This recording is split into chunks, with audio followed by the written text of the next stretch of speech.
DM ने दिव्यांका मिश्रा को gold medal, प्रशस्ति पत्र सहित 30,000 का चेक प्रदान कर किया सम्मानित।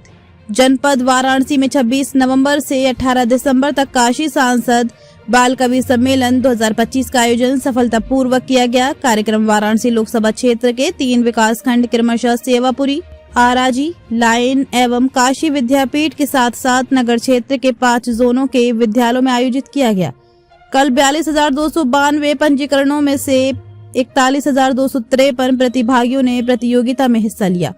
अलग अलग थीम के रूप में 12 ग्रुप में ये प्रतियोगिता आयोजित की गई, जैसे अविनाशी काशी, देशभक्ति, मेरा भारत 2047, बालक बालिका एक समान जैसी 12 थीम में ग्रुप बनाई गई थी।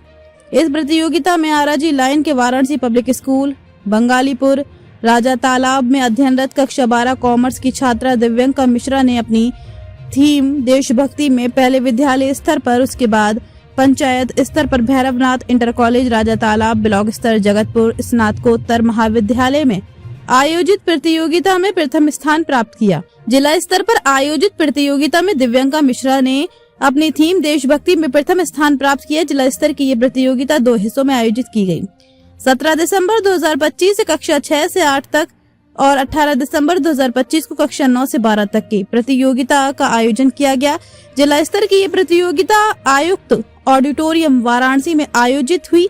इस अवसर पर उत्तर प्रदेश सरकार के राज्य मंत्री स्वतंत्र स्टाम्प पंजीयन एवं निबंधन रविंद्र जायसवाल, भाजपा महानगर के महापौर अशोक तिवारी, जिलाधिकारी वाराणसी सत्येंद्र कुमार, मुख्य विकास अधिकारी प्रखर कुमार सिंह सहित तमाम गणमान्य अतिथियों की उपस्थिति में ये काशी सांसद बाल कवि सम्मेलन 2025 का सफलतापूर्वक आयोजन किया गया। 12 थीम के प्रथम एवं द्वितीय कुल 24 विजेताओं को 19 दिसंबर 2025 को विकास भवन में जिलाधिकारी वाराणसी सत्येंद्र कुमार की गर्ममयी उपस्थिति में पुरस्कार वितरण किए गए। पहले सभी 24 विजेताओं को गोल्ड मेडल एवं प्रशस्ति पत्र प्रदान किए गए। उसके उपरांत 12 थीम में से 3 विजेताओं को पुरस्कार प्रदान किया। प्रथम स्थान प्राप्त करने वाले ऋषभ कुमार CHSB कमछा को गोल्ड मेडल, प्रशस्ति पत्र सहित 50,000 का चेक। द्वितीय स्थान दिव्यांका मिश्रा वाराणसी पब्लिक स्कूल राजा तालाब को गोल्ड मेडल, प्रशस्ति पत्र सहित 30,000 का चेक। तृतीय पुरस्कार गुरुदेव त्रिपाठी संत अतुलानंद विद्यालय कोईराजपुर 20,000 का चेक प्रदान किया। पुरस्कार प्रदान करने उपरांत सभी विजेताओं के उज्जवल भविष्य की शुभकामनाएं जिलाधिकारी महोदय ने दिया। दिव्यांका मिश्रा द्वारा द्वितीय स्थान प्राप्त करना उनकी प्रतिभा को दर्शाता है। इस जीत की क्षेत्र में हर तरफ चर्चा हो रही है। लोकसभा बसंती चोला पहन के जिस दिन आएगी, गली गली मेरे भारत की वृंदावन बन जाएगी। काशी, मथुरा और अयोध्या एक साथ ललकारा है, कहो गर्व से हम भारतीय, यह भारत देश हमारा है। आप सभी को मेरा नमस्कार। मेरा नाम दिव्यांका मिश्रा है। मैं आराजी लाइन जोन से हूँ और मेरी कविता का शीर्षक है देशभक्ति।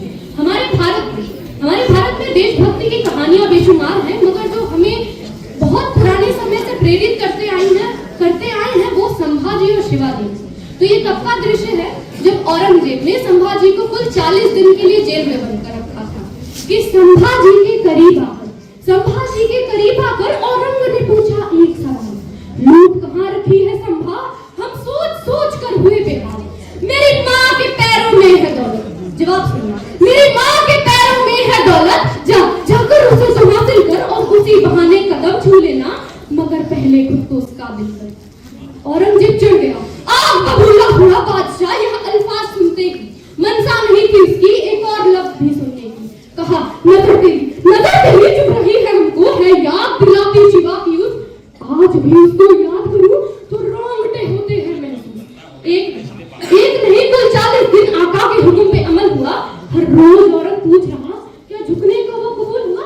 उसे लगा संभाजी झुक जाएंगे, मगर संभाजी किसी से डरे नहीं, तो वो सिर्फ शिवाजी से और डमरूधारी शिवाजी से। एक नहीं कुल 40 दिन आका के हुक्म पे अमल हुआ। हर रोज औरत पूछ रहा, क्या झुकने को वो कबूल हुआ?